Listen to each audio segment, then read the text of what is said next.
इस पॉडकास्ट में आने से पहले इनकी मुलाकात इमरान खान साहब से हुई और तकरीबन उसके बाद 8-9 माह लगा लीजिए, खान साहब को भी तकरीबन जेल में बंद। तो इनकी मुलाकात हुई है इमरान खान साहब से, इसके ऊपर बात करेंगे और बहुत सारे मौज़ूआत हैं जिनके ऊपर बात होगी। लेकिन सबसे पहले मुलाकात का अहवाल जानते हैं कि क्या हुआ और क्या बात हुई। अस्सलाम वालेकुम मैम, कैसी हैं आप? ठीक ठाक, थैंक यू। बहुत शुक्रिया, आपने अपना कीमती वक्त हमें दिया और मुझे पता चला आपकी मुलाकात हुई है इमरान खान साहब से। तो आपकी रिक्वेस्ट थी, उनकी जानिब से था, कैसे तय हुई है मुलाकात? देखिए, कुछ अर्सा पहले जब अभी वो जेल में नहीं थे तो उस वक्त एक वो चाहते थे, मैं बार की ओहदेदार भी थी, लेकिन चूँकि उस वक्त मैं रिप्रेजेंट कर रही थी कम्युनिटी को और हमारा स्टांस ये था, तो मैं फिर उस वक्त नहीं मुलाकात की हुई। अच्छा। और अब चूँकि मैं अपनी इंडिविजुअल कैपेसिटी में मैं बिल्कुल आज़ाद हूँ, मैं किसी से भी मिलूँ। और इस वक्त जो मुल्क के हालात हैं, मैं बिल्कुल हर सूरत में ये समझती हूँ कि हम जबर की कुव्वतों के ख़िलाफ़ खड़े हैं।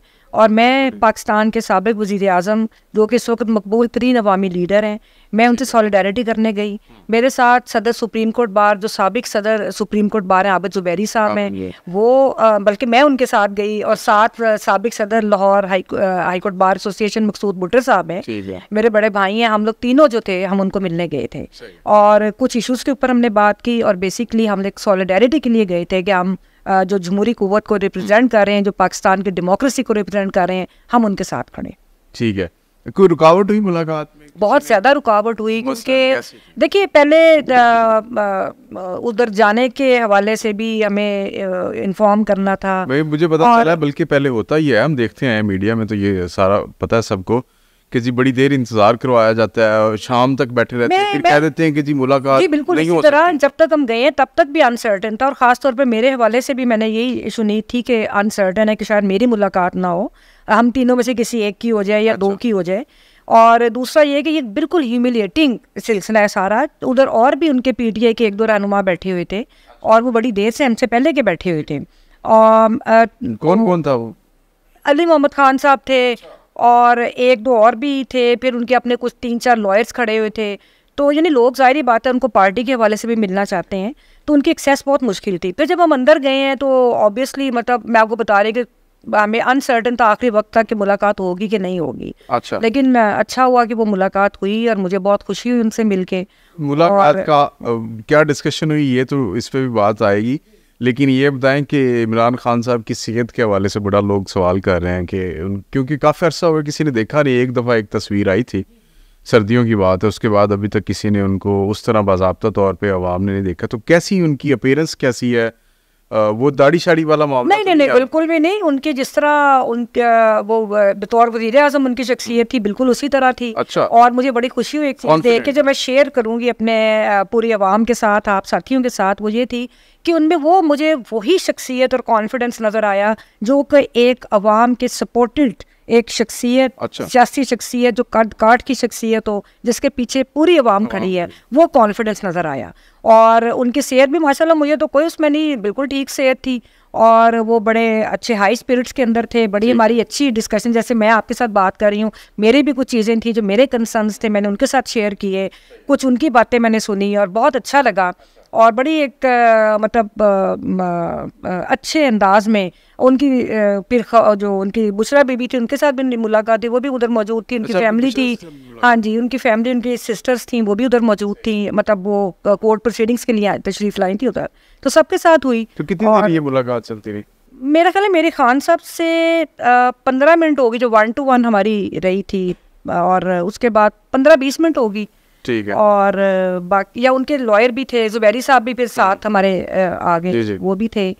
तो इस तरह तो क्या बात हुई, मौजू क्या था मुलाकात का? अब ये तो मैं नहीं बताऊंगी मौजू, कुछ मैंने आपको बताया, कुछ मेरी चीज़ें थी जो मैं कुछ ऐसी चीज़ें शेयर भी नहीं करूंगी जो मैंने उनसे नहीं पूछा कि हमें पब्लिक में करनी भी चाहिए। लेकिन जहाँ तक मेरी कुछ चीज़ें जो मैं समझती हूँ कि होनी चाहिए, वो यही थी कि वो बड़ी हाई स्पिरिट्स में थे और यही लग रहा था कि वो हर तरह से एक जबर का मुकाबला। पर्टिकुलरली कोई इशू था, कोई डिस्कस हुआ, जैसे कि पब्लिक उनकी पॉलिटिक्स के हवाले से या उनके केसेस के हवाले से? या देखिए वो यही था कि एक सच के ऊपर खड़े हैं और वो एक पाकिस्तान के निज़ाम की बेहतरी के लिए स्ट्रगल कर रहे हैं। और मेरा ख्याल है कि जो मैं ज़ाती तौर पे भी समझती हूँ कि वो एक टर्निंग पॉइंट है पाकिस्तान के लिए, कि जब हर चीज़ एक्सपोज हो गई है, जो पाकिस्तान का एक बसीदा निज़ाम है जिसमें बहुत सारी मुदाखलत है, ख़ास तौर पे जमहूरी निज़ाम के अंदर, तो वो बुरी तरह एक्सपोज हो गया। अब एक टर्निंग पॉइंट है कि हमने या तो इस जकड़े हुए निज़ाम को आज़ाद करवाना है या हमने कोई कम्प्रोमाइज़ करने हैं। तो जो मेरी फीलिंग है उनसे मुलाकात के बाद भी, तो वो उन्हीं स्पिरिट्स के साथ खड़े हैं कि जैसे एक अवामी लीडर को हर तरह से तैयार रहना चाहिए, हर तरह का मुकाबला करने के लिए वो कर भी रहे हैं और आइंदा भी तैयार है। तो मेरी तो ये एक मुलाकात की बात। हाँ जी। अच्छा, ये इमरान खान साहब कहते हैं कि जी मैं किसी से मुज़ाकरात नहीं करूँगा, मैं डील नहीं करूँगा, झुकना नहीं है किसी के सामने, मुझे बंद रखा भी जाए जितना मर्जी अरसा मैं रहूँगा। इस तरह की कोई बात हुई उन्होंने डील के हवाले से कुछ? देखिए, मैं ये कोई भी बात, मैं ऐसी कोई बात नहीं, क्योंकि मैं कोई तर्जुमान के तौर पे तो नहीं ज़ाहिर करूँगी, लेकिन मैंने आपको मुलाकात में जो मेरी एक फीलिंग्स भी हैं, जो मुझे और मेरी डिटर्मिनेशन जो उनकी नज़र आई और बहुत स्ट्रांग नज़र आई, वो यही थी कि वो बिल्कुल किसी तरह का कोई कंप्रोमाइज़ करने के लिए हरगिज़ तैयार नहीं है। वो पाकिस्तान के अवाम के लिए खड़े हैं और वो एक ऐसा लीडर खड़ा है कि जिसके हाथ साफ़ हैं, इसीलिए वो बहादुरी से मुकाबला कर रहा है। और चूँकि उनके हाथ साफ़ हैं और कोई ऐसी चीज़ उनके ख़िलाफ़ नहीं है कि जो वाकई अगर इंसाफ का निज़ाम हमारा इंसाफ देने के लिए तैयार हो, तो उनके ऊपर कोई ऐसी इल्ज़ाम नहीं है कि जिसको जो कोई सच्चा साबित हो। तो बाकी दूसरी बात ये है कि जो एहतसाब, नाम नेहाद एहतसाब है, वो एक विक्टिमाइजेशन के लिए इस्तेमाल हो रहा है। तीसरी बात मैं जो बहुत इंपॉर्टेंट करूँगी वो ये है कि मेरे नज़दीक उनके ऊपर सिर्फ एक केस है, उनके ऊपर सिर्फ एक मुकदमा है, और वो मुकदमा ये है कि वो क्यों अवाम के लीडर हैं और क्यों वो इस स्टेटस को के निज़ाम के ख़िलाफ़ खड़े हैं। असल मुकदमा जो है ना, वो उनके ऊपर ये है। और इस निज़ाम के और जो बज़ाहिर आपको नज़र आ रहे हैं वो कोई मुकदमात नहीं है। असल मुकदमा जो दरपर्दा मुकदमा है, इस पर आते हैं जी। ये जो मुकदमात है ना, मैंने एक लिस्ट बनाई है उसमें से आपसे पूछने, लेकिन सवाल मेरा अब ये है कि 9 मई आज 1 साल हो गया तकरीबन, और हमने देखा एक प्रेस कॉन्फ्रेंस भी हुई DGPR की जानिब से, और उसमें बाकायदा वीडियोस भी चलाएंगी और साफ़ियों को बुला के बताया भी गया और बहुत सारी ऐसी चीज़ें थी जो सबूत के नाम पे अवाम के सामने और कौम के सामने रखी गई। उन मुल्ज़मान का ट्रायल मिलिट्री कोर्ट्स में हुआ, फिर वो सुप्रीम कोर्ट में मामला गया, सस्पेंड हुआ, फिर वो चल भी रहा है। अब इनके जो केसेस हैं ये आम अदालतों में भी चल सकते थे, अभी तक किसी को सज़ा नहीं हुई। 1 साल गुजर गया, 9 मई के ऊपर कोई एक बंदा है आपके ज़हन में आता है जिसको सज़ा हुई हो? इस वक्त मामला है सुप्रीम कोर्ट के अंदर भी। मैं ट्रायल कोर्ट से शुरू करती हूँ। मैं जब वाइस प्रेसिडेंट थी पिछले साल हाई कोर्ट बार एसोसिएशन की, हम लोग जाते भी रहे, जो पॉलिटिकल वर्कर्स थे उनके लिए खड़े भी होते रहे। इतने अफसोसनाक सूरत हाल है उधर कि जजेस और जुडिशरी थी बिल्कुल बेबस जुडिशरी थी। और असल में इनका मकसद भी ये है, इस पहले 2 जजेस थे, इस वक्त एक जज बैठे हैं दहशतगर्दी की, जो ATC के जो जज हैं जो ट्रायल देख रहे हैं। इसका मकसद भी यही है कि इनको डिले किया जाए। अगर पाकिस्तान के अंदर जुडिशल सिस्टम मजबूत होता, अगर हमारी जुडिशरी में जान होती, और ख़ास तौर पे जो चीफ जस्टिस पाकिस्तान कायद जस्टिस काजी फ़ाइज़ ईसा साहब हैं, उनसे भी हमें बहुत गिला है कि वो बुनियादी इंसानी हकूक़ के तहफ़्फ़ुज़ में नाकाम रहे हैं।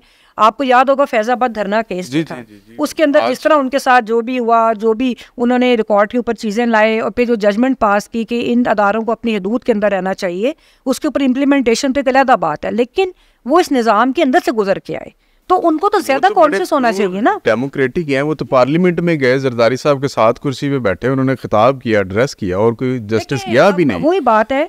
एक और चीज, टेलीविजन पे उन्होंने तो केसेस की लाइव हियरिंग ऑन एयर करवा दी है ताकि आवाम को पता चले अदालतों में होता क्या है। तो आप कह रही हैं कि उनसे गिला है। जिस तरह उन्होंने जो पार्लियामान में वो गए, पहले तो हम समझते हैं कि उनको जाना नहीं चाहिए, उनके पास इख्तियार है अपने फैसलों के ज़रिए, और बज़ाहिर कॉन्स्टिट्यूशन की किताब पकड़ के अब वो चीज़ें ख़त्म हो गई हैं कि आप बातों से या आप जमहूरियत का नाम लेके, जैसे सियासी जमातें भी जमहूरियत का नाम लेती हैं, जजेस इंसाफ का नाम लेते हैं, इनको करके दिखाना है। और जिस तरह इनके दौर में विक्टिमाइजेशन हुई, मैं कभी कभी कहती हूँ कि हमें जो आमरीत का दौर है ना, वो उसमें कोई ज़्यादा मुख्तलिफ नहीं था, यही कुछ होता था। जिस तरह जो पॉलिटिकल ख़वातीन जिस तरह जेलों के अंदर पड़ी हैं, जिस तरह ट्रायल्स नहीं हो रहे, आप देखें 2 ख़वातीन को उठा के सरगोदा जेल में ले गई हैं, उधर जाके वो ट्रायल के लिए फिर इधर आती हैं। तो जिस तरह ये सब कुछ फिर आम पॉलिटिकल वर्कर के लिए, ये तो लीडर्स थे जो आम पॉलिटिकल वर्कर, बल्कि जो ऐसे लोग जो कुछ सिंपैथी भी PTI से रखते थे, उनको भी 9 मई के वाक़यात के अंदर 2 महीने 1 महीना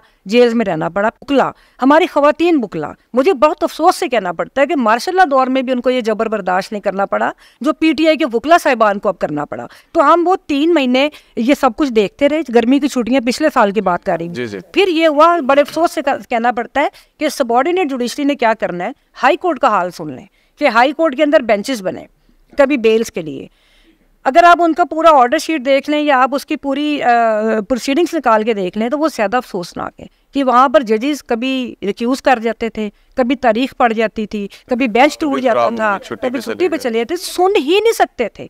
जुडिशरी की आज़ादी और हायर जुडिशरी जो भी था, मैं समझती हूँ कि जो जज स्केर्ड है उसको एक लम्हे का भी हक नहीं कि वो इधर बैठे और वो अपना काम करे, उनको छोड़ देना चाहिए या फिर वो आवाज़ उठाएं, वो बताएं आके कि भाई इस तरह हो रहा है, जैसे इस्लामाबाद के 6 जजेस ने किया। तो मैं आपको ये बता रही हूँ कि प्रोसिक्यूटर जो हमारे साथी बार में से गए हैं उनको कम से कम चाहिए था कि वो कोर्ट्स को ये बताते क्या इंसाफ में मदद करते कोर्ट्स की, तो उन्होंने भी कभी वो छुट्टी कर देते थे। वो शाह से ज़्यादा शाह के वफादारी का सबूत दिया, जिसकी वजह से बहुत ज़्यादा मसाइल का शिकार रहे PTI के लॉयर्स भी और आम जो